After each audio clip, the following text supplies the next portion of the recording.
Oi, gente, vamos lá? Vamos falar agora de condução de escolares, capítulo 13 do Código de Trânsito Brasileiro. Então, a questão do transporte escolar, nós percebemos que no Código Antigo não se cuidava tanto dessa questão do transporte escolar. Então, assim, tornou-se altamente lucrativa a questão do transporte escolar. Então, assim, foi necessário criar um regramento para ele. Então, a partir disso, né, tem que ser autorizado, os órgãos executivos de trânsito do Estado, do Distrito Federal, têm que tomar conhecimento. Primeiro, procede um pedido para que seja possível a questão do transporte escolar. Então, na legislação passada, tinha pouca coisa que se referia a esse transporte, até mesmo porque não se tinha tanta necessidade, não se tinha tanta demanda como se existe hoje, né? Hoje existe uma demanda muito grande a respeito do transporte escolar. Vamos ver o artigo 136. Até no capítulo passado, quando eu explicava para vocês, eu falei que o artigo 135 e o artigo 136, os dois tinham necessidade de ter umas certidões, né, pelo tipo de atividade que era desenvolvido. Olha o artigo 136, o que diz. Os veículos especialmente destinados à condução coletiva de escolares somente poderão circular nas vias com autorização emitida pelo órgão ou entidade executivo de trânsito dos Estados do Distrito Federal, exigindo-se para tanto. Então, a gente vai ver agora o que se exige para que esses veículos possam circular. Mas lembrando que é necessário, sim, gente, a questão de uma certidão negativa, ou seja, relativa à questão de crime, homicídio, roubo, estupro, corrupção de menores, ainda mais a questão aqui do transporte escolar. Mas o que é necessário ter, ou seja, quais são os requisitos para que seja procedida a questão do transporte escolar? Primeira coisa, registro como veículo de passageiro. É necessário um registro como veículo de passageiro. Olha só, o veículo deve estar totalmente adaptado ao transporte coletivo. Em geral, né, em regra aí como ônibus, micro-ônibus, com todas as condições de exigências, de acomodações, de segurança própria para esse fim. Que mais? Inspeção semestral para verificação dos equipamentos obrigatórios e de segurança. Essa inspeção semestral, o examinador pode vir falando que é trimestral ou anual. Então, nós temos que tomar cuidado, que é uma inspeção semestral. Essa inspeção ela vai tentar garantir o quê? A condição do equipamento obrigatório com condições de segurança, de operação, de função de aplicação, se for o caso, ou seja, que eles estejam realmente nessa condição de operação. Gente, esta vistoria que vocês estão vendo aí, no inciso 2, porque é feita uma vistoria, ela vai ser feita por meio de carimbo, vai ficar visível no vidro para ver que foi feito, realmente passou pela inspeção.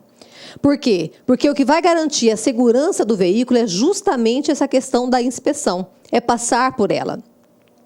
A questão agora, olha só, 3.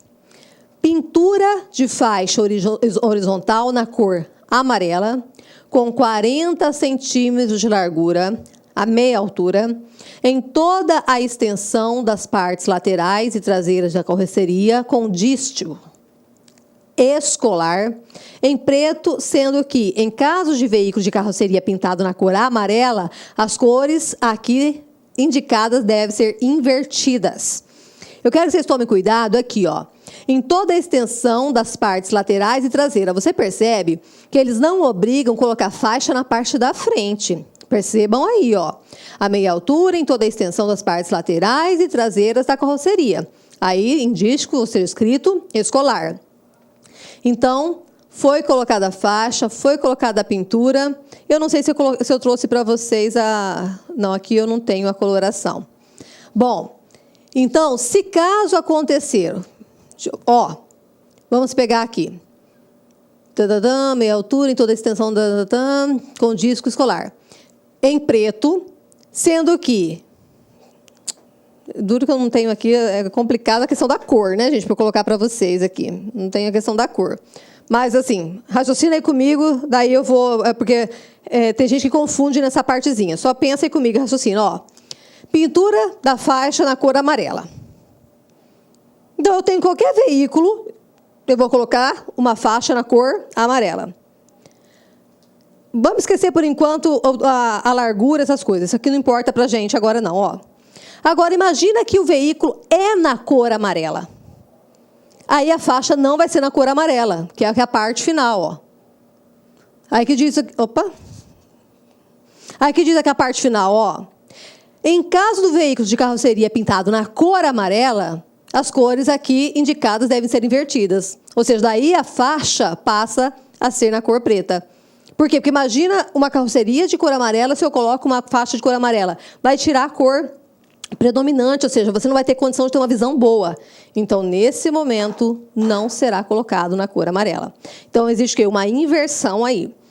Olha o que diz o artigo 237 na questão da infração correlata. Transitar com o veículo em desacordo com as especificações e com a falta de inscrição e simbologia necessária à sua identificação, quando exigidas pela legislação, é infração grave, penalidade de multa e retenção do veículo. Tem mais exigências para que seja possível a condição de escolar? Tem. Equipamento instantâneo, inalterável de velocidade de tempo. É um equipamento registrador instantâneo, é o popular tacógrafo. Vocês já devem ter ouvido tacógrafo. Pessoal, resolução 92 do CONTRAN trabalha sobre isso. Tem, ou seja, dispõe de requisitos técnicos mínimos para o registrador inalterável de velocidade e tempo.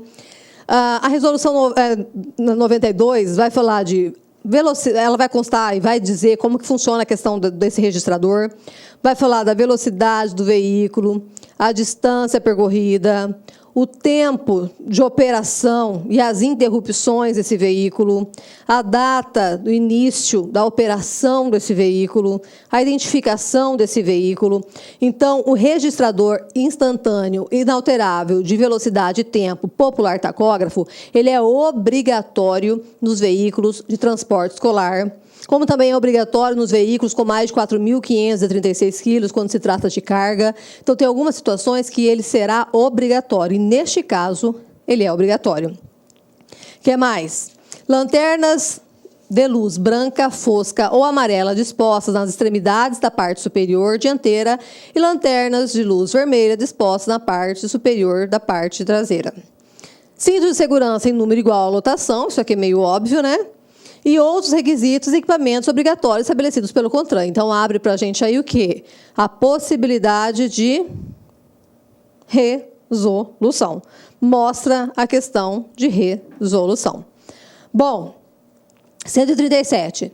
A autorização a que se refere o artigo anterior deverá ser afixada na parte interna do veículo, em local visível, com inscrição da lotação permitida, sendo vedada a condução de escolares em número superior à capacidade estabelecida pelo fabricante. Será colocado no vidro, gente, numa condição visível, todo mundo vai ter condição de ver qual é a capacidade do veículo. Vocês prestem atenção nos veículos escolares, tá ali na frente, tem que estar, se não tiver, está irregular. Vai ser não diz aonde necessariamente vai estar, mas num local visível que não atrapalhe a visão do condutor, toda a condição de que, na inscrição da lotação permitida, sendo vedada a condição de escolares em número superior à capacidade do veículo que é atendida naquele veículo.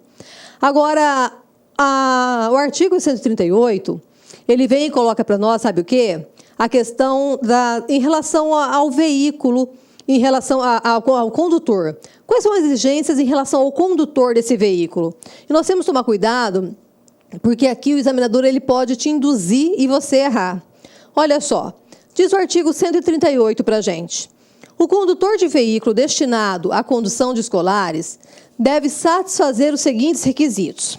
Primeiro, ter idade superior a 21 anos. Gente, a responsabilidade que este condutor deve ter exige, sim, uma idade um pouco superior. O que se busca que o condutor tenha aqui é o quê? Uma maturidade maior pelo desenvolvimento da atividade, né, que ele vai fazer. independentemente da faixa etária dos escolares que ele vai transportar, porque às vezes ele transporta crianças, como às vezes a gente também vê micro-ônibus com adultos sendo transportados. Independente da faixa etária que ele vai transportar, é necessário, sim, que ele tenha essa idade. Agora, 2, ser habilitado na categoria D. A categoria de habilitação para transporte escolar é categoria D, independente do número de pessoas transportadas. Independente do número de pessoas transportadas. Aí você diz, mas por que você está dando ênfase no independente de número de pessoas transportadas? Porque, olha só, imagine que nós vamos ver lá, quando tratarmos, né, do capítulo de habilitação, capítulo 14, nós vamos falar de habilitação, né, um capítulo até extenso. E nós vamos falar lá que até 8 passageiros, excluindo o condutor, é categoria B, B de bola. Mais de 8, com exclusão do condutor, é categoria D de dado. Então, se o examinador ele te diz que você está sendo transportado num transporte escolar, que é uma Kombi, onde tem menos de 8 excluindo o condutor, você fala, bom, se é menos de 8 excluindo o condutor, é categoria B. Mas, gente, se é transporte escolar, não importa se é transporte escolar, deverá ser categoria D. Deverá ser categoria D. Por quê? Porque na categoria D independe para a gente. Independe mesmo o número de pessoas transportadas. O que importa é que a categoria D, falou transporte escolar, 21 anos, categoria D. Mas o número de pessoas não me importa, o número de pessoas, 21 anos, em categoria D, e não vamos discutir mais isso. Ok? Ok. O que mais? Não ter cometido nenhuma infração grave ou gravíssima ou ser reincidente de infrações médias nos últimos 12 meses. Porque se uma pessoa comete infrações, ou seja, nota-se que ela não dirige de forma adequada, que ela não tem cautela, que ela pode ser imprudente, ou talvez pode ser negligente com algumas sinalizações. Então, mostra um pouquinho mais de falta de zelo com a condução. Então, não pode ter essas infrações. E ser aprovado em curso especializado nos termos da regulamentação do CONTRAN. Existe uma carga horária certa, mínima para isso. Então, existe resolução específica também para isso. O artigo 139 diz: o disposto neste capítulo não exclui a competência municipal de aplicar as exigências previstas em seus regulamentos para o transporte de escolares. Pessoal, o seguinte, a questão do município é muito importante no termo de fiscalização e tudo mais. O município ele vai cuidar, de uma forma geral, desses veículos, na questão de higiene, segurança, na condição de veículo, na condição de fiscalização. O município compete a ele algumas coisas. Por exemplo, a questão, às vezes, de preço cobrado, condição do veículo, o horário está sendo cumprido, locais de embarque, desembarque, viabilizar locais, né, principalmente a condição de embarque e desembarque. Olha só, o fato do município ter algumas competências, isso não quer dizer que pode ser desvinculado daquilo que o CONTRAN traz, daquilo que a Lei 9.503 traz, tá?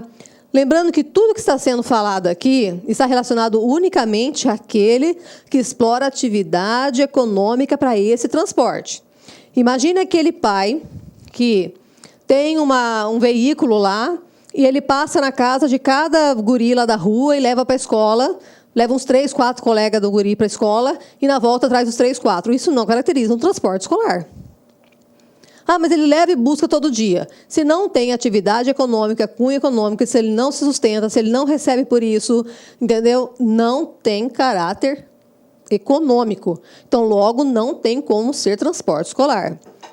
A gente não vê tanto ser cobrado isso aqui em concurso público.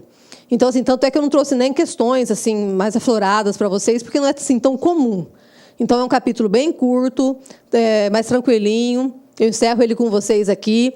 O 13A, que é o próximo, que foi inserido, né, até por uma lei, na questão já do motofrete, ele é bem curtinho também. Eu também já gravo ele agora, vou aproveitar, né? Já vou fazer a gravação, porque ele é bem curtinho também. Por quê? Porque a próxima aula nossa do próximo dia de gravação nosso, realmente é bem extenso, porque nós vamos trabalhar já em primeira habilitação, renovação, mudança de categoria, adição de categoria, requisitos de habilitação, daí é mais extenso. Então, por isso que eu já gravo agora para vocês a questão do capítulo 13A, e a gente volta daqui a pouco, já já. Estou te esperando. Gostou da aula da professora Aliciane? Top de linha, não é isso, gente? Quer continuar assistindo a videoaula da professora Aliciane e muito mais, o curso dela completíssimo? Então, eu convido você a acessar o nosso site, o lacconcurso.com.br, e se matricular no nosso curso chamado Legislação de Trânsito Total. Este curso, super completo e atualizado, é composto por 3 módulos. O módulo Legislação de Trânsito 2014, que a professora gravou e atualizou este ano.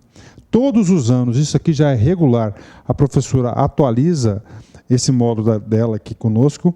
Direção defensiva e resoluções de trânsito. 3 módulos por apenas R$ 60, 60 dias de acesso, ou seja, R$ 1 por dia, e a carga horária é mais de 34 horas. Tá certo, meus amigos? Então, venha se matricular conosco, o melhor custo-benefício da internet. Eu tenho certeza que você não irá se arrepender.